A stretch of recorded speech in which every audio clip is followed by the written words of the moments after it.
What if the world's most secure prison couldn't hold the world's most dangerous man? What if, beneath concrete and steel, a secret escape route was being carved in silence right under the guards' feet? What if one man outsmarted an entire government? Twice.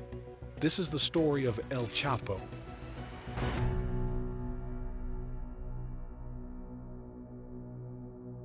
Deep within Mexico's arid highlands, shielded by towering walls, steel doors and coils of razor wire, stands Altiplano, the country's most impenetrable prison.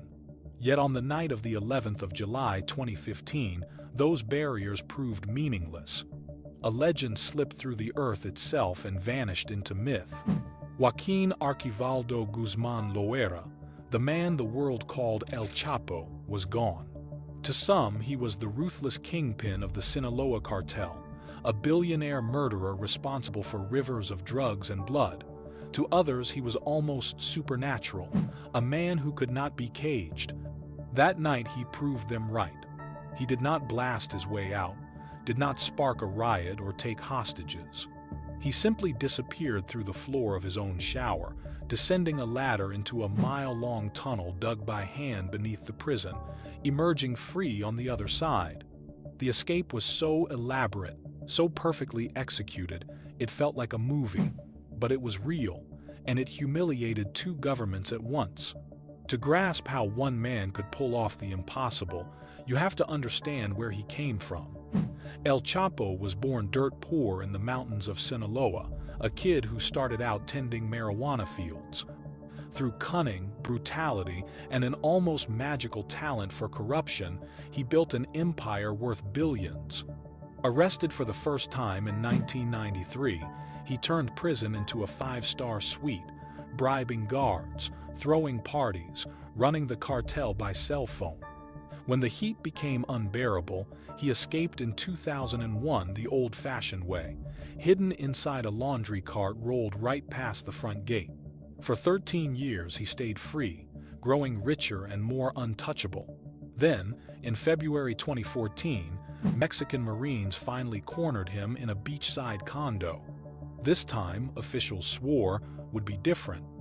They flew him straight to Altiplano, the supermax fortress designed to hold the nation's most dangerous men. Constant camera surveillance, random cell changes, reinforced concrete floors 2 feet thick. Escape, they bragged, was impossible. El Chapo smiled, waited, and began planning the greatest vanishing act of his life. Inside that frozen gray hell of Altiplano, where most men broke, he quietly proved once again that no wall, no watchtower, no government on earth could hold him. He communicated in secret, passed messages, and devised plans that few could even imagine. Somewhere in those months behind bars, the vision of a new escape was born. The plan was breathtaking in its ambition. Engineers and cartel operatives began digging a tunnel from a modest house, purchased under false names, in a rural area near the prison. Slowly, methodically, they burrowed through the earth, carving a passage that would stretch more than a mile. The tunnel was not crude or simple. It was a masterpiece of engineering, equipped with lighting, ventilation, and even rails on which a motorcycle was mounted to transport supplies and speed up the digging. Every detail had been meticulously planned. Every inch brought them closer to the prison walls. Inside Altiplano, El Chapo appeared calm, routine, unremarkable. Guards noticed nothing unusual. He showered daily at the same time, exercised, and followed the rhythms of prison life. But beneath his feet, the earth was being carved into his salvation. On the night of July 11th, at 8:52 p.m., El Chapo entered the small shower area of his cell. Cameras caught him pacing briefly, bending down behind a small partition wall that offered privacy from surveillance, and then nothing. Minutes passed. Guards expected him to reappear, but he never did. When they entered the cell, they found only silence. El Chapo was gone.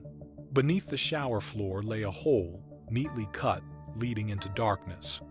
The opening dropped into a ladder, descending into the earth. From there, the tunnel stretched into the distance, illuminated and ready. El Chapo climbed down, mounted the waiting motorcycle cart, and raced to freedom. Above ground, the house that hid the tunnel entrance stood empty, abandoned in the night. The prison erupted into chaos. Sirens blared, guards scrambled, but it was too late. By the time authorities realized what had happened, El Chapo was long gone. The most wanted man in the world had humiliated Mexico's security forces once again. News of the escape spread like wildfire. In Mexico, it was met with shock and anger. Rob, the El Chapo escape fears are not unfounded. He tunneled out of the last Mexican prison where he was locked up and rode to freedom on an underground motorcycle. That was his second escape. Tonight, the I-Team has a letter from El Chapo in which he implies that U.S. prison officials are bullying him because he has escaped before. Nobody's ever broken out of the Supermax prison here in Colorado since opening in 1994, known as the Alcatraz of the Rockies. This airtight penitentiary has housed the worst of the worst, including billionaire cartel kingpin Joaquín El Chapo Guzmán. Like the rest here, segregated and on permanent lockdown 23 hours a day.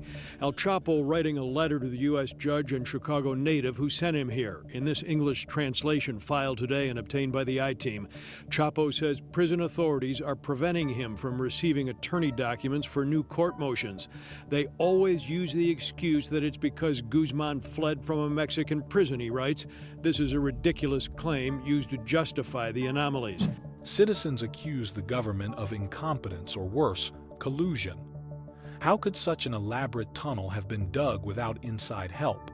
How could a prisoner under constant surveillance simply vanish? To many, the answer was obvious: corruption.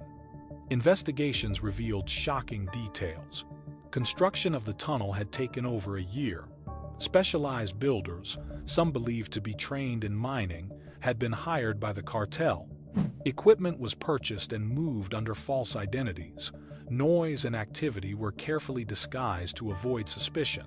And most damning of all, evidence suggested that prison staff may have looked the other way, whether out of fear or for bribes. For months, El Chapo remained free, taunting authorities and re-establishing control of his empire. His escape became a symbol not just of his cunning, but of the weakness of the Mexican state in its war against cartels. International pressure mounted. The United States, furious over the humiliation, demanded action. Rob, this is an uphill battle for El Chapo, but the man nicknamed Shorty tonight is in a do-or-die situation.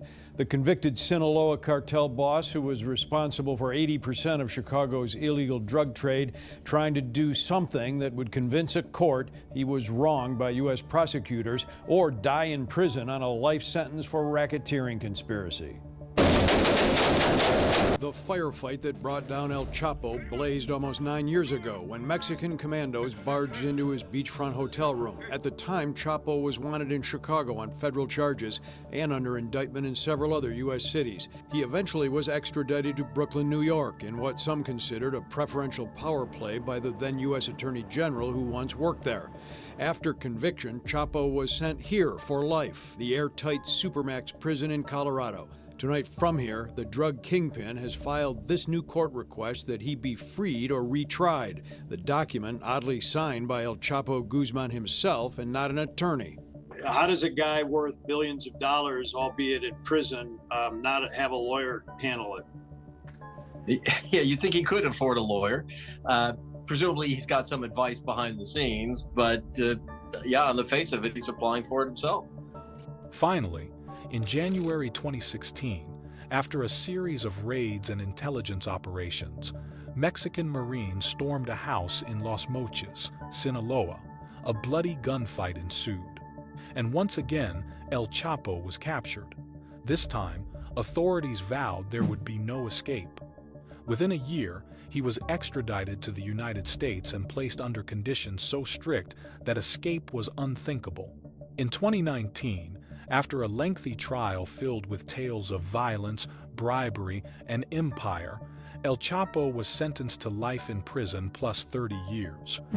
Juan Carlos Ramirez continued his testimony in the El Chapo trial yesterday by explaining how Joaquín El Chapo Guzmán bought and shipped his cocaine. On his second day of testimony, Ramirez told the court he was El Chapo's #1 supplier. Ramirez said once the cocaine crossed the U.S. border, El Chapo would take 40% and sell it here in the United States. He claims from 1990 to 1996, Guzmán made as much as $640 million. Ramirez's physical appearance has been one of the most surprising factors. He underwent major plastic surgery to avoid being arrested. So joining us now is attorney Paul Batista to bring us up to speed. So, Paul, it certainly seems like we've definitely learned a lot about Guzmán's associates or former associates and their various nefarious activities that happen to coincide with, working with Guzmán, but not a lot of focus by the prosecution on what Guzmán has been doing, his business, his reign of terror, if you will. He's almost like the ghost in the trial. Right. We have had a succession of witnesses who haven't had contact with El Chapo in 20 years. Gutierrez, who I like to call the Lollipop because that's his nickname. Yes. Today, he resides inside the walls of the infamous ADX Florence in Colorado, the so-called Alcatraz of the Rockies, a facility designed to crush hope, where the idea of tunnels and freedom is nothing more than a memory. But the legend of the tunnel escape lives on. In Mexican folklore, in narco ballads, in whispered stories across the countryside, El Chapo's great escape is remembered not just as an act of defiance, but as proof of how deep corruption runs, how far power can reach, and how one man turned a maximum security prison into a revolving door. For some, it is a story of failure, the failure of a government to protect its citizens, to uphold justice, to defeat the shadow of organized crime. For others, it is the story of a man who defied the system, outsmarted his captors, and lived by his own rules until the very end. In the end, El Chapo's tunnel is more than an escape route. It is a symbol of ingenuity, of corruption, of power, a reminder that sometimes truth is stranger than fiction, and that legends are not always born on battlefields, but in the silent darkness beneath our feet.